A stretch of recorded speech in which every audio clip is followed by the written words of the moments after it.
দুই দোস্ত একসাথে রাস্তায় দিয়ে সফরে যাচ্ছে, বলবো নাকি? বিচার করেন যারা, তারা তাদের জন্য খুব উপকারী হতে পারে। একটু খেয়াল করেন, মাতুব্বার তো আছেন প্রায়, আর কমপক্ষে ঘরের মাতুব্বার তো সবাই কুল্লুকুম রাইন, বাড়ির মধ্যেই তো মাতুব্বারই হওয়া লাগে, বাইরে আপনার কেউ 5 দাম না দিলেও বউ সালমে তো দেওয়া লাগে দাম। কাজেই বিচার শিখে রাখতে হবে, বহুত উল্টোপাল্টা বিচার আপনারাও করেন। তো দুইজন আইসে হযরত আলীর কাছে খেয়াল করেন, হযরত আলী দুইজনের রাস্তা দিয়ে হাঁটতেছে, তো দুইজনের ব্যাগে খাবার আছে, তো দুইজনে খানা খাবে বুঝলে দস্তারখান বিছাইয়া দুইজনের ব্যাগের থেকে, একজনের ব্যাগের থেকে 2টা রুটি বের করছে, আর একজনের ব্যাগের থেকে 3 রুটি বের করছে। খেয়াল করছেন? দুইজনে কয় রুটি? 5 রুটি বের করছে। এখন এই 5 রুটি খাবে দুইজনে, কিভাবে খাবে? দুই খাইয়ে পরের ডায় অর্ধেক ভাগ করে নেবে, তা না করিয়া উন্ডা দুইজনে 5 রুটিরে এক রুটিরে 3 ভাগ করছে, তে পাশা 15 টুকরো করছে। কয় টুকরা? 15 টুকরা করছে। এই 15 টুকরো করছে কেন? আগের সিস্টেম ছিল যে 2 রুটি খেয়ে 1 রুটি ভাগ করে খাবে। এর মধ্যে তৃতীয় আর একজন মেহমান এসে উপস্থিত হয়েছে। এখন চিন্তা হলো 3 জনে খাতি গেলি পরে 5 রুটিরে 3 ভাগ করবো কিভাবে?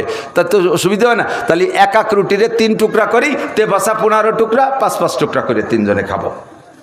এই 3 রুটিরে তে বাসা 15 টুকরা করে বসে 3 জনে খাইছে, 5 টুকরা করে খাইছে। খাওয়ার পরে ওই লোকটা 5টা টাকা ওনাকে হাত দিয়ে দিয়েছে, দস্তারখানের পর তুইছে যে দোস্ত আমি উপযুক্ত সময় খাবার পাইছি, বিনিময় না আমি খুশি হইয়া 5টা টাকা দিলাম। এই 5 টাকা দেওয়ার পরে উনি চলে গেছে। এখন এই দুইজনে 5টা ভাগ করবে কেউ, 5টা আরে তার টুকরো টুকরোরা যায় না।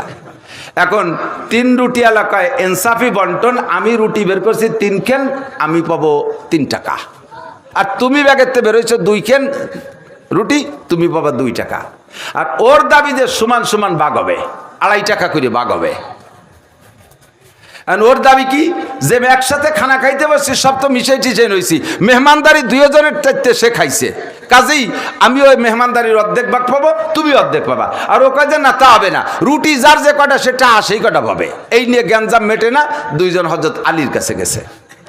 তো হযরত আলীর কাছে গেলে হযরত আলী রাদিয়াল্লাহু তাআলা আনহু বলছে, বেটা তোমারে কয়টা দিতে চাইছে? কয় 2 টাকা, নিয়ে সরিয়ে পড়ো, তাহলে লাভ হবে না।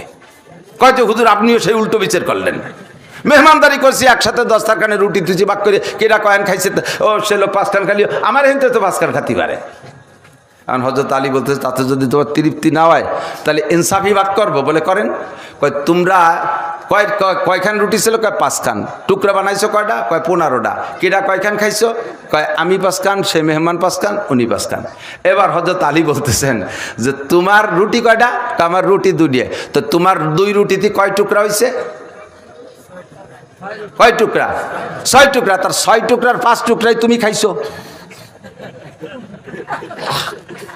5 টুকরা তুমি খাইছো, তোমার তে মেহমান খাইছে মোটে 1 টুকরা। তুমি 5টা হারে ওই 15 ভাগ করে যে সাইডে নয় তাই পাবা, আর যা সবও পাবে। কতক্ষণ ঠিক কিনা?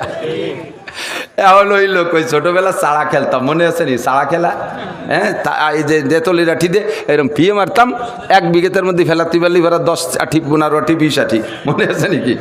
যদি এই চাড়া ফিকে মারার পরে বেকায়দায় জায়গায় যে পড়ে, তাহলে ওই দ্বিতীয় জন যে ফেঁকবে সে খোটের মধ্যে থিও, কয় তুই ফিরিয়ে আয়, আমি ফেঁকবো না, তুই ফিরিয়ে আয়। যখন দেখছে যে আমি টাকা চাইরে না ভাগে পাচ্ছে, ওই লোক কাকু তাহলে আগের বিচারি হোক। আল্লাহ রসুল বলেন ওয়াকদাহুম আলী, আমার আলীকে আল্লাহ তাআলা বিচার বুদ্ধি সবচেয়ে বেশি দিয়েছিলেন। হযরত ওমর রাদিয়াল্লাহু তাআলা যখন খলিফাতুল মুসলিমিন এজলাসে বসা, বিচার উনি অনেক বিচার টিচার করতেছেন, সংসদে বসা, এর ভিতরে একটা মহিলা সারা গায়ে রক্তাক্ত, রক্তে তারবাতার, নিচের টুক রক্তে ভিজা, সবে মাত্র একটা বাচ্চা ডেলিভারি দিয়েছে, সেই ডেলিভারির রক্তে নিচের কাপড় ভিজা, উপরের টুক ভিজে গেছে রক্তে, স্বামীতে পিটাইছে, এমন পিটান আহত করে ফেলাইছে, নিচের রক্ত মারির রক্ত দিয়ে সারা গার লাল হয়ে গেছে। এই মহিলা ওই অবস্থায় মায়ের খেয়ে দৌড়তি হযরত ওমরের ওখানে আসছে। পিছনে বিশাল এক জুয়ান পাতে পাথর নিয়ে লাঠি একটা নিয়ে দাওয়াতি আসছে। যখন হযরত ওমরের কাছে চলে আসছে, এসে দেখে তার বউ ওই জায়গা, এখন তার মারতে পারে না, খলিফাতুল মুসলিমের সামনে কিভাবে মারবে? তো এসে বলতেছে, হযরত ওমর জিজ্ঞাসা, এই তোমরা কে? তখন ওই লোক বলতে, হুজুর হাজি যাও জাতি, এটা আমার স্ত্রী, ওহিয়া জানিয়া, এটা ব্যভিচারিণী, এটা আমার স্ত্রী, ওটা ব্যভিচারিণী। কিভাবে বুঝলে? ওর আমার সাথে বিয়ে হয়েছে 6 মাস আগে, মাত্র 6 মাস। এই 6 মাসের মাথায় আজকে মাত্র 6 মাস পড়ছে, ও একটা বাচ্চা ডেলিভারি দিয়েছে। বলেন হুজুর 6 মাসে কি বাচ্চা হয়? তাহলে তোমার ধারণা কি? বাপের বাড়িতে নিয়ে আইছে, অন্য জায়গাতে নিয়ে আসছে। তাহলে ব্যভিচারিণী, অন্যায়কারিণী, চরিত্রহীন, তার বাচ্চা হারামজাদা আমার ঘরে জন্ম দেবে। আর একটা ব্যভিচারিণী মহিলা, আমি তার পর্যাপ্ত মারছি, আতুর ঘরেই, বাহি যেটুক আছে আপনি মারেন। হযরত ওমর তো আসাদুহুম ফি আমরিল্লাহি ওমর, এই জাতীয়গুলো উনি মোটে সহ্য করতে পারতেন না। বিশেষ করে নারী সংক্রান্ত দুর্নীতি, এটা উনি কোনো মতে বরদাস্ত করতে পারতেন না। পর্দার আয়াতটা নাজিল হয়েছে বিশেষ করে হযরত ওমর রাদিয়াল্লাহু তাআলা তাকাজা অনুযায়ী। হযরত ওমর সহ্য করতে না পারে বলে, এই জাল্লাদ নিয়ে যাও একে, এই মহিলাকে সবাই মিলে পাথর মেরে শেষ করে দাও। পাশে হযরত আলী বসা। হযরত আলী বলতেছেন, খলিফাতুল মুসলিমিন ইসমির সোয়ায়ান, একটু অপেক্ষা করেন, এভাবে বিচার করা মনে হয় ঠিক হচ্ছে না। কেন বিচার করা ঠিক হচ্ছে না? 6 মাসে কি বাচ্চা হয়? কয় যে আল্লাহ পাক বলছে হয়, আল্লাহ পাক বলছে 6 মাসে বাচ্চা পূর্ণ হয়। কি কও তুমি? আল্লাহ কোন জায়গা কইছে? তখন হযরত আলী আয়াত শুনাই দিলেন, হামলুহু ওয়া ফিসালুহু 30 শাহরা। খেয়াল করতেছেন? ওলামায়ে কিরাম বিশেষ করে খেয়াল করেন। হামলুহু ওয়া ফিসালুহু 30 শাহরা। আপনারা জেনারেল শিক্ষিতরা বুঝবেন না তা না, একের বাংলায় বলতেছি। আয়াতের তর্জমা হলো গর্ভ ধারণ করা, হামলুহু গর্ভ ধারণ করা, আর ফিসালুহু বাচ্চাকে দুধ থেকে বিচ্ছিন্ন করে দেওয়া। বুঝছেন? বাচ্চা গর্ভধারণ করা, এরপরে বাচ্চাকে জন্মের পরে দুধ থেকে বিচ্ছিন্ন করে দেওয়া, দুইটা কাজ। এই দুইটা মিলে আল্লাহ পাক একবারে টাইম বলছে 30 শাহরা, 30 মাস। কয় মাস? 30 মাস। এখন এই 30 মাসের কিরা গর্ভে কয় মাস ভাগে পাবে, আর দুধ খাওয়ানিতে কয় মাস ভাগে পাবে? এরপরে হযরত আলী আয়াত শুনে দিলেন, ওয়াল ওয়ালিদাতু ইউরদিনা আওলাদাহুন্না হাওলাইনি কামিলাইনি লিমান আরাদা আন ইউতিম্মার রাদাহ। যদি কোনো মা তার বাচ্চাকে দুধ পান করাইতে চায়, তাহলে পূর্ণাঙ্গ 2 বছর দুধ পান করাবে। খেয়াল করছেন? বাচ্চা পেটে নেওয়ার থেকে শুরু করে নিয়ে ডেলিভারির পরে দুধ খাওয়াইয়া বিচ্ছিন্ন করে দিয়া, দুইটা মিলে 30 মাস। এই 30 মাসের ভিতরে আবার বাচ্চারে দুধ খাওয়ানোর টাইম ভাগ করে দিল 2 বছর, 24 মাস। তাহলে আর থাকে কয় মাস? তাহলে প্রমাণ করে দুধ খাওয়ানো 2 বছর বাদে যেই 30 মাস আল্লাহ একবারে দুইটা মিলে টাইম বলছে, তার থেকে গর্ভধারণ করার টাইম থেকে 6 মাস। কাজেই কোনো মহিলা যদি বিবাহের পরে যা 6 মাসের মাথায় দেয়া একটা বাচ্চা ডেলিভারি দেয়, তাহলে ওই বাচ্চাটাকে হারামজাদা বলা যাবে না, ওর মাকে জানিয়া ব্যভিচারিণী বলে বিচার করা যাবে না। এই বাচ্চা হালাল, তার মাও পবিত্র মা। বলেন আল্লাহু আকবার। আমাদের দেশের মানুষের সুপায় তো বাড়ি জোর, কিছু করতে না পারলেও কথাই দিয়ে মাইরি দিতে পারে। কোন মহিলা যদি বিবাহের পরে শ্বশুর বাড়ি আসার পরে 6 মাস পরে একটা বাচ্চা ডেলিভারি দেয়, তাহলে এমনিতে টিপা টিপি আরে বুড়ি বুড়ি দাদি শাউরি নারী শাউরিরা কি কয় জানেন?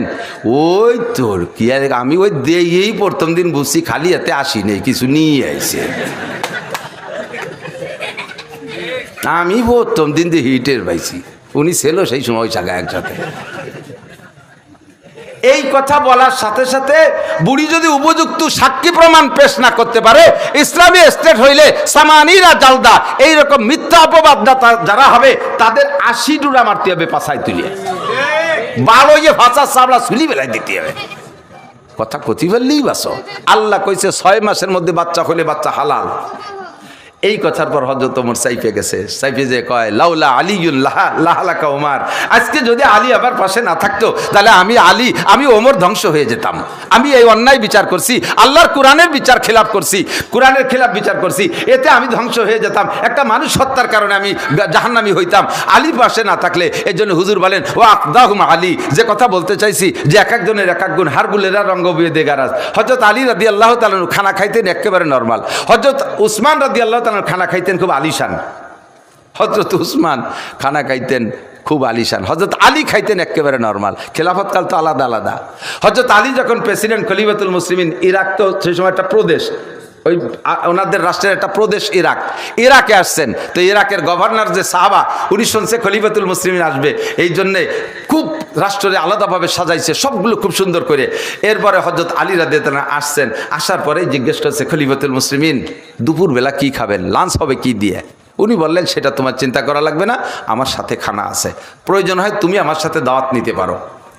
তখন খলিফাতুল মুসলিমিন নিষেধ করছে, তা আর তো বাড়া যাবে না, কথা বাড়াবাড়ি করা যাবে না। উনি আরো প্রাদেশিক গভর্নর, উনি আরো রাষ্ট্রের প্রধান, কাজেই উনি যখন বলছে যে খাবার আমার সাথে নিয়ে আসছি, এ জায়গাতে মাতুব্বারি করা যায় না। তো সাথে সাথে অফিস টফিস পরিদর্শন টর্শন সব কিছু শেষে দুপুরে জোহরের নামাজ পড়ে যখন খানা খাইতে পারছে, একটা খাস রুমের ভিতরে চলো খানা খাই। খাদেম আছে একজন সাথে, কোনো পাইক পেয়াদা আর 5 খান 20 খান গাড়ি, সামনে পিছনে 20 খান, আমাদের দেশের নেতারা যেভাবে আসে আর কি। তোরণ লাগে কতদিন, ওই ঢাকা থেকে নিয়ে বাড়ি পর্যন্ত তোরণ লাগে, গেট লাগে, এরপরে সামনে 20 খান গাড়ি, পিছনে 20 খান গাড়ি, মাঝখানে এক কালারের কয়খান গাড়ি, তার ভিতরে কাছের গিলাস হলো কালো, ওর ভিতরে উনি পলায় থাকবে, কোনখানের মধ্যে নেতা আছে টের পাওয়া যাবে না। পুলিশই সামনে দিয়ে কু কু কু কু করতে করতে আসতে দাঁড়িয়ে থাকবে, রাস্তা সাফ করতে, আগে কম্পিউটার দিয়ে রাস্তা পরিষ্কার করে। হযরত আলী সৌদি মদিনা থেকে ইরাক গেছে, সাথে সাথে একজন খাদেম, একটা গোলাম, কোনো কুক পার্টি নাই। 3 জনে খাইতে বসে, গভর্নর, খাদেম আর আলী। এবার বলছে দরজা বন্ধ করে দিয়েছে, প্লেট আছে, জি প্লেট, 3টে প্লেটের ভিতরে পানি রাইলা ব্যাগের থেকে বেরোইছে শুকনো 3 দুগুনি 6 খান রুটি পানির মধ্যে ভিজাইছে। শূন্য রুটি তো না, ভিজাইলে তো সবাই একুল পাওয়া যাবে না, ভিজাইছে। সাথে সাথে 4 ডেরে খেজুর দিয়েছে, খেজুরের মধ্যে ভিজাইয়া খেজুরিটারে চটকাইয়া যখন খেজুরি পানিতে মিষ্টি হয়ে গেছে, রুটি মিঠে হয়ে গেছে, এরপরে কয় খান, আমরাও খাই। হযরত আলীও খাইলেন, গোলামও খাইলেন। গভর্নর খাচ্ছে আর চোখ দিয়ে পানি ছেড়ে দিয়েছে, আমার গভর্নরই শেষ। প্রেসিডেন্ট আইসে, সে তার ব্যাগেতে শূন্য রুটি ভিজে খায়, আমি এদেশের কি গভর্নরই করলাম, এমনে আমারে পরীক্ষা করে শেষ করার জন্য আইছে।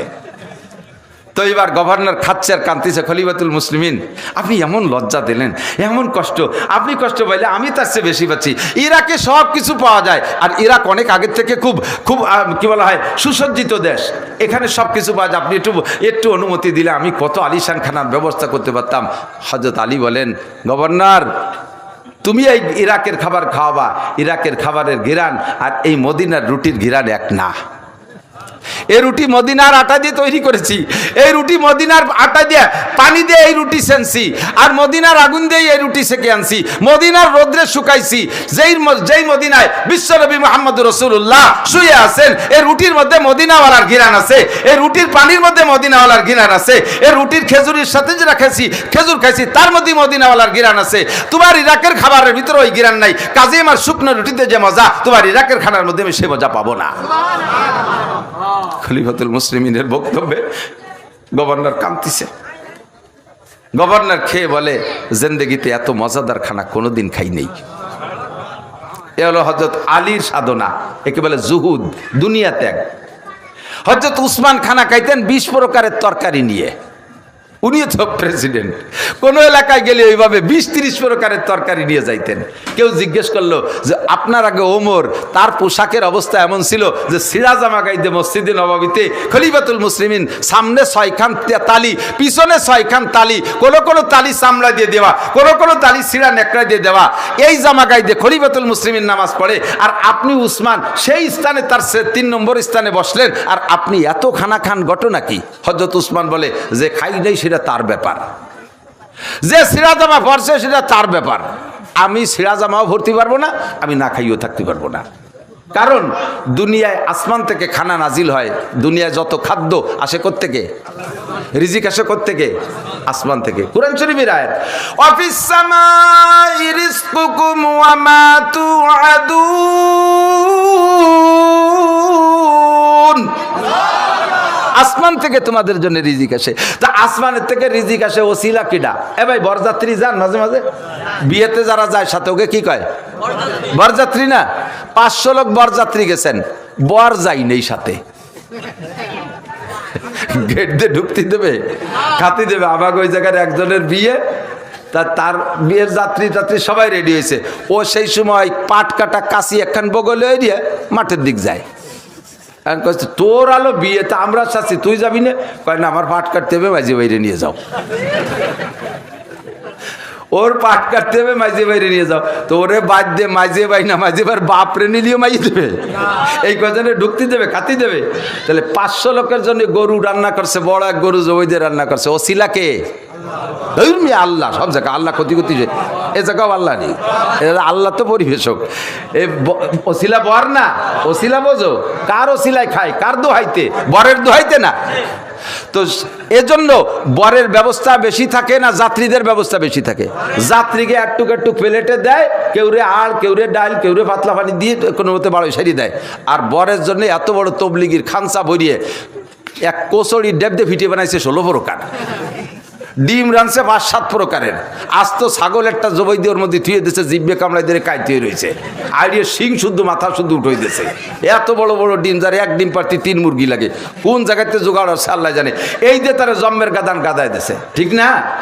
যারও সিলাই তার জন্যই ব্যবস্থা থাকতে হবে বেশি। হযরত উসমান বলেন, দুনিয়ায় আল্লাহ তাআলা আসমান থেকে যে খানা পরিবেশন করে একমাত্র মোমেনদের সিলায়। মোমেনরা হলো বর, কাফের, মুশরিক, হিন্দু, বুদ্ধ, খ্রিস্টান, ইহুদ, নাসারা, নাস্তিক, মুরতাদ, বেঈমান, নমরুদ, কারুন, হামান, সাদ্দাত, ফিরাউন, আবু জাহেল, আবু লাহাব, উতবা, সাইবা, ওলীদ ইবনে মুগীরা, ও ডোনাল্ড ট্রাম্প, নেতানিয়াহু, যত কাফের মুশরিক যারাই খায়, বাঘ ভাল্লুক যত প্রাণী আছে সবাই খায়। ওসিলা হলো বর, হলো মুসলমান, বর হলো মোমেনরা। তাহলে যে মোমেনে না খাইয়ে থাকবে আর ওই যাত্রীরা জম্মের খা খাবে, আমি পারবো না, আমি খাইয়ে থাকলে খাবে, নালি খাবে না। এই জন্য উসমানকে আমি 20 প্রকারে খাবো ফেরতে করতে। আমিও কিন্তু ওনার দলে এই দিক দিয়ে, আমি এই দিক দিয়ে ওনার দলে, আমি খাবো না, কামাই করবো, আর বেটারা থুয়ে চলে যাবে। আর বহুত ভালো ভালো মানুষ আছে বুদ্ধিমান, 10-20 বিঘে জমি বানায়, গামছা পাশার ভিতরে মোড়াই দিয়ে কাম করি, জীবন জান্তর পরিশ্রম করে কামাই করে 20 বিঘে জমি বানায় থুয়ে যায়। বাজারে যে ভালো একটা মাছ কিনে খায় না, জীবনে একটা দামি লুঙ্গি কিনে ভরে না, খালি খোঁজে যে জামাই করে পুরন লুঙ্গি থুয়ে গেছে নাকি। কতক্ষণ কামাই করলে খাইলে না। শেখ সাদি রহমতুল্লাহ আলাইহি বলেন, নেকবক তাকে খোর্দ কেশ, বদবক তাকে মুর্দ হেশ। কপাল পুরা সে যে জীবন পরিশ্রম করে, জান্তর পরিশ্রম করে কামাই করে থুয়ে গেল, খালো না, আখিরাতের জন্য পাঠাই গেল না, ওই লোকটা কপাল পোড়া। আর নেকবক্ত ওই ব্যক্তি যে কামাই করছে আগে নিজের কলিজারে দেশে, পরাণ ভরে খাবো, টাকা হয়েছে একটা দামি গাড়ি কিনে চলবো, টাকা হয়েছে আমি 1000-1200-1500 টাকা দামের লুঙ্গি কিনবো, আমার টাকা হয়েছে আমি দামি পাতলা কাপড়ের পোশাক পরবো, যতক্ষণ পর্যন্ত শরীয়তে জায়েজ আছে এতক্ষণ পর্যন্ত আমি করবো। কথা বলেন ঠিক না? টাকা হয়েছে দামি খাটে শোবো, টাকা হয়েছে তাই আমি দামি বিল্ডিং বানাবো, টাকা হয়েছে তাই আমি এসি লাগাবো, কোনো দোষ নাই। আপনি সবগুলো ব্যবহার করেন, আল্লাহর দেয়া নিয়ামত ব্যবহার করে বলবেন, আলহামদুলিল্লাহ, আল্লাহ আমার আব্বা তাল পাখা বড়ই মরছে, আমি সে জায়গায় এসি পাইছি, সবই তোমার দান, আলহামদুলিল্লাহ। বাস এসির শুকর আদায় হয়ে গেল, বিল পরিশোধ হয়ে গেল, বিল দিয়ে দিয়েছেন, আর পরকালে যে ধরা খাবেন না। আর এদিকে খাইও গেলেন না, সব থুয়ে গেলেন, ছেলে মেয়েরা কুত্তো কামড়া কামড়ি হলো, লাগিয়ে গেল। এরপরে যে কবর রে বড় সুলতান বুড়ো, তুই ঠিক ঝিড়ি দে, আজকে ইন্ডিয়া আজকে কয়বার মাথা ফাটাফাটি। কথা কন না, কামাই করবেন, খাবেন, ভালো পড়বেন, ভালো পোশাকে, ভালো ঘর বানায় ব্যবহার করবেন, ঘর বাড়ি সুন্দর করবেন তৌফিক থাকলে, আর তার ভিতরে থেকে দান করবেন, খয়রাত করবেন আল্লাহর রাস্তায়। এই দুনিয়া দিয়ে আখেরাত কামাই করতে হয়। কথা কন ঠিক না? দুনিয়া দিয়ে আখেরাত কামাই করতে হবে। দুনিয়া আলম হাজরাতুল আখেরা। এখানে থেকে আপনারা যারা চাকরি করেন, সরকারি চাকরি, আমার দিক থাকেন, সরকারি চাকরি করে আছে না, সরকারি চাকরিজীবী ভাইরা আছেন, 30,000 টাকা 50,000 টাকা বেতন পাচ্ছেন। যতদিন বেতন পাচ্ছেন, আপনি অবৈধ টাকার আশ্রয় না নিলে, আপনি নির্দিষ্ট বেতন দিয়ে, আমার বিশ্বাস, খেয়াল করে না, শুধুমাত্র হালাল বেতনের টাকা দিয়া এই বাংলার জমিনে 1 ইঞ্চি জমিও আপনি কিনতে পারবেন না। ছেলে মেয়ে বউ বাচ্চা নিয়ে, রোগ ব্যাধি, ছেলে মেয়ের লেখাপড়া, মা বাপ ভাই বোন পাইলি ভুষিয়ে 1 লাখ টাকা যে বেতন পায়, তারও তাতে 1 পয়সাও ডানি থাকবে না। অথচ আমাদের দেশের যারা চাকরি বাকরি করে, তারা তো ডানি বামে কিচ্ছুই করে না। হ্যাঁ, অফিসের পিয়ন ঢাকায় 7 তলা বাড়ি করছে, সুবহানাল্লাহ। বড় বড় লেডারকে ফাঁসে যারা ছিল, তারাও বলে চৌকা লাগে সামনে টাকা নিয়ে কানাডারে বাড়ি বানাই দিছে। কানাডা আছে না, দেশের নাম কানাডা। আমাকে চৌকালারা টাকা বাইনে কানাডারে বিল্ডিং বানাই দেয় টাকা দিয়ে। একে বেতন কয় কোটি টাকা, ওকে আলাদা একটা অ্যাকাউন্ট আছে, আল্লাহ আসমান থেকে পাঠায় দেয়, ঠিক না? হালাল টাকা দিয়ে যদি চলতে হয়, তাহলে 1 ইঞ্চি জমিও চাকরি জীবনে করা সম্ভব না। ছেলে মেয়ে বউ বাচ্চা নিয়ে দ্রব্যমূল্য যা, 30,000 টাকার লোক 30,000 টাকা পরিমাণ খরচ করবে, 50,000 টাকা বেতন হলে 50,000 টাকা পরিমাণ, 1 লাখ টাকা বেতন হলে 1 লাখ টাকা পরিমাণ, এভাবে সে খরচ করবে। এভাবে আপনি জীবন ভরে চাকরি করতেছেন, বেতনের টাকা দিয়ে সংসার চলছে, ডানি 1 টাকাও নেই, আবার সতর্কতার সাথে চলছে, দিনাও হন নাই। সরকার বোঝে যে লোকটাই নির্ধারিত বেতনের উপর জীবনযাপন করছে, এখন অকালে তারে যাইয়ে বুড়োকালে তার এনার্জি সব আমরা খেয়ে ফেলাইছি, আর নেতারে রিটায়ার করে বাড়ি পাঠাই দিলাম, মরিয়ে গেলি তো বাইসে যেত, কিন্তু তারপরে যে 20-22 বছর বাঁচবে, সে কি রেখাবে? এই জন্য 1,50,000 টাকা আপনাদের এককালীন দিয়ে দেয়, কাকা এই নিয়ে 2 মুছে খাওগে। এই যদি আপনি সচেতন হন তাহলে আপনি এই টাকারে একরকম ব্যবহার করবেন, আর যদি অচেতন হন তাহলে আলাদা রকম ব্যবহার করবেন। অচেতন হলে কি রে, আইসিয়ে কয়খান মাহিন্দ্র কিনে ড্রাইভারকে দেশে, ড্রাইভার একখান এক জায়গা নিয়ে বেল ফেলাই টেলাই তুই ভাঙ্গিছি এসে কেছে কাকা সারতি আজকে কামাই হয়েছে 600টা, সারতি লাগবে 900টা, আর 300টা দেন। এই করে একখান বাস কিনছে, বাস কিনে ছেড়ে দিছে। কয়দিন পর কি কয় হেল্পার হয়ে গেছে, হেল্পার হয়েছে সুপারভাইজার, সুপারভাইজার হচ্ছে ড্রাইভার, ড্রাইভার হয়ে গেছে মালিক, আর মালিক হয়ে গেছে কাকা আপনার কিচ্ছু নাই, এখন আপনি আর মোটে 1.5 লাখ টাকা দিলে গাড়ি আমাকে হয়। এই 50 লাখ টাকা দিয়ে এইগুলো করলে আপনি অচেতন, আপনার হুঁশ নাই। সচেতন কি, 25 লাখ টাকা দিয়ে শহরতলি এই হামিদপুর টুর আসতে বাসতে এই জুমজুমপুরের নিচে দিয়ে যেখানে দাম কম আছে ওই জায়গা একটু জমি কিনবেন 20 লাখ টাকা দিয়ে, আর 30 লাখ টাকা দিয়ে একটা ঘর বানাবেন, 3টে ইউনিট বানাবেন। বিল্ডিং তো হবে না, 3 সেট অল করে সুন্দর করে একটু বানবেন যাতে 3টে ফ্যামিলিরে ভাড়া দেওয়া যায়। এই 3 ফ্যামিলিরে ভাড়া দিলে ওই শহরে বড় লোক মানে অফিসার যারা আছে, যারা বড় জায়গায় থাকতে সুযোগ পায় না, এরকম একটু সাইডই পাইলে তারা থাকে। 3 ইউনিট থেকে 3 10-কে 30,000 টাকা মাসে আসবে।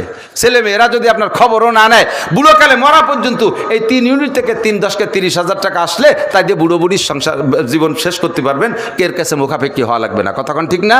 এটা হলো সচেতন মানুষ। এটা কি সচেতন মানুষ? আল্লাহ পাকও তাই বলেন, নবী পাক তাই বলেন, ইজা মাতাল ইনসানু ইনকাতা আনহু আমালুহু ইল্লা মিন সালাসা। যতদিন বেঁচে আছো, নামাজ পড়তেছো, রোজা রাখতেছো, হজ করতেছো, যাকাত দিছো, জিকির করতেছো, তিলাওয়াত করতেছো, এই ইবাদতের বিনিময়ে আমি আল্লাহ তাআলা আসমান থেকে রিজিকের ব্যবস্থা তোমাদের জন্য করে দিচ্ছি, তোমাদের কর্ম হিসেবে বেতন দিচ্ছি, এদের দুনিয়ায় খেয়ে দিয়ে শেষ করতেছো। কিন্তু তোমাদের জন্য রয়েছে পরকালের অনাদি অনন্ত কালের বিশাল শান্তি, যেই জান্নাতের কথা প্রথম বলছি, যার ডেফিনেশন আগে বলছি। এই জান্নাত তোমাকে কামাই করতে হলে আলাদা একটা ইনকাম সোর্স লাগবে, আলাদা একটা ইনকাম সোর্স লাগবে। মরার পরে ইনকাম সোর্স বন্ধ। তোমার বয়স হয়ে গেলে যেমন চাকরির সোর্স বন্ধ, ওইরকম মরার পরে তোমার চাকরির সোর্স বন্ধ। নামাজও পড়তে পারবা না, রোজাও রাখতে পারবা না, তিলাওয়াতও করতে পারবা না। কবরে যে নামাজ নাই, কবরে রোজা নাই, কবরে হজ নাই, কবরে যাকাত নাই, কবরে তবলিগ নাই, কবরে সরমুনাই নাই, কবরে মসজিদ মাদ্রাসা নাই। কথা বলেন আছে? কবরে উড়াকান্দি নাই, কবরে দুর্গা পূজা নাই, কবরে সরস্বতী লক্ষ্মী পূজা নাই, কবরে কোনো গান বাজনা নাই। ও জায়গা ভালো করা যায় না, মন্দ করা যায় না, কিন্তু অনাদি অনন্তকালে জান্নাতের সুখ শান্তি পাইতে হলে তোমার একটা ইনকাম সোর্স দুনিয়ায় খুলে রেখে যাওয়া, এটাই হবে সচেতনতার প্রমাণ। এই 3টে ইউনিট তোমার জন্য রেখেছি। 1 নম্বরে সদকায়ে জারিয়া, 2 নম্বরে আউলমিন ইনতাফাউ বিহি, দ্বীনি ইলম শিখে রেখে যাওয়া, 3 নম্বরে আওলাদিন সালিহিন ইয়াদউলা, নেক সন্তান রেখে যাওয়া। এই 3টে ইউনিট থেকে তোমার আমলনামায় 10,000 করে টাকা আসতে তাহলে থাকবে, কবরে শুয়ে শুয়ে খাতি পারবা। কষ্ট পাইলেন? শ্রোতা যথেষ্ট সচেতন শ্রোতা, আলহামদুলিল্লাহ। টের পাইছে যে যখন সদকায়ে জারিয়ার কথা কইছে সে যেন কি হবে না, চলো যাই অশেষ। এই মাদ্রাসাটা হওয়াতে আপনারা খুশি না বেজার? আমি তো সেদিক আজকে যাইনি। ছোট ছোট বাচ্চারা যা পারছে ওই ইন্টারভিউয়ের ভিতরে নিলি বহুত বুড়ো শুয়ে পড়বেন বালিশ ছাড়া। আলহামদুলিল্লাহ ইন্টারভিউ নিলি গালে ফেলার এসে শেষে যাবে, গুলাই ফুলাই উল্টো হলো। যে একটা ব্যাংক বইরে কইছেন এক বুড়ো সাজছে একজন, শুনলেন তো? ওই রকমই পিরাই ওই রকম 80 বছর বয়স, এখনো কলেমা 4 কলেমা শুদ্ধ হয়ে পড়তে পারে না। আমাকে ওই জায়গায় নড়ালিতে এক জামাত গেছে, সেই জামাতে এক মসজিদের 3 বুড়োরে 3 দিন পর্যন্ত কলেমা শিয়েছে। 3 দিনের দিন ইন্টারভিউ নিয়েছে, কাকা এখন কন? তো বুড়ো কয় লা ইলাহা মুহাম্মাদুর রাসূলুল্লাহ, লা ইলাহা মুহাম্মাদুর রাসূলুল্লাহ। তো আমি সব মিয়া ঠ্যাং একখান কবরে চলে গেছে, চাকা পাংচার হয়ে গেছে, যে কোনো সময় পলি মরতে পারো, এখনো কলেমাটা শুদ্ধ হয়ে পড়তে পারো না। সে লোক হয়তো আমি সামনে ধমক দেয়, মিয়া সব জায়গার কলেমা একরকম নাকি? সব জায়গার কলেমা, তোমাকে কলেমা ইল্লাল্লাহ আছে, আমাকে কলেমায় নাই। মরে যায় তবু কলেমার ভিতরে ইল্লাল্লাহ সেট করতে পারে নাই। আছে না এরকম? আছে না? কতক্ষণ নামাজের 13 ফরজ জানে না, 14টা ওয়াজিব জানে না, 28টা সুন্নাতে মুআক্কাদা জানে না। হাজার হাজার নামাজি মুসলমানের এই দুর্বলতা আছে না নাই? নামাজ ভাঙ্গার কারণ 19টে, কয়জনে কয়টা জানেন? কন্ত দেই এই অকামগুলো নামাজের মধ্যে কর্তৃতালে রয়েছে না নামাজ পড়তিতালে আছেন? ছোট ছোট বাচ্চারা একেবারে পূর্ণাঙ্গ সঠিক শুদ্ধ করে নামাজ, এমনকি ইমামতিও করার যোগ্যতা তৈরি হয়ে গেছে মাত্র 3 বছরে।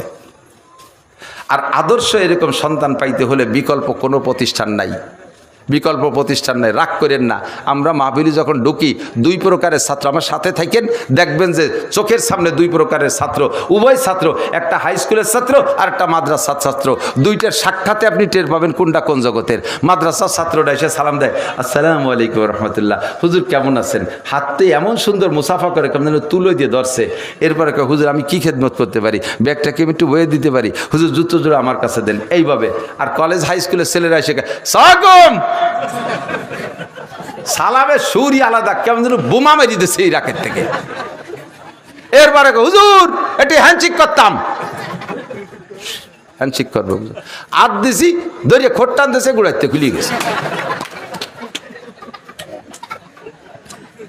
সবগুলো পার্থক্য বোঝা যায়। এই আদব আর আদর্শ এই জায়গা যেমন প্রশিক্ষণ হয়, জগতে আর কোথাও হয় না। কথাক্ষণ ঠিক না? আমার বিশ্বাস কখনো শোনেন নাই যে মাদ্রাসার ছাত্ররা উস্তাদরে পিটাইছে, এটা শোনেন নাই। কিন্তু হাজারো শুনেছেন স্কুল কলেজের ছাত্ররা তার শিক্ষকরে পিটাইছে। শুনছেন কি শোনেন নাই? পার্থক্য এটাই, আর তেমন কিছু না। দেখেন না আজকে যে সেদিনকে শুনলাম এক নেতার দেশে পূজা আর রোজার মধ্যে কোনো পার্থক্য নাই, পূজা আর রোজায় একই, কোনো পার্থক্য নাই। হ্যাঁ আসলে পার্থক্য নাই, সামান্য এক জায়গায় একটু পার্থক্য আছে। পূজায় জাহান্নামী আর রোজায় জান্নাতি, একটু পার্থক্য, বেশি না, ইঞ্চি খানিক। যাইয়ে দেখিও পূজার রোজায় পার্থক্য আছে না নাই? এই এলেম তো তার থাকতে হবে। আপনাদের যে এই যশোরের সন্তান, কোন গ্রামে বাড়ি আমি শুনিয়েছি নেই, আমার গোপালগঞ্জের ডিসি, এই যশোরই বাড়ি, জনাব কামরুজ্জামান সাহেব।